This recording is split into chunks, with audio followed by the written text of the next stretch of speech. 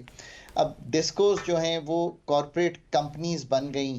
یہ پہلے area electric boards تھے, اس سے پہلے یہ سارا نظام وابڈا کے پاس تھا.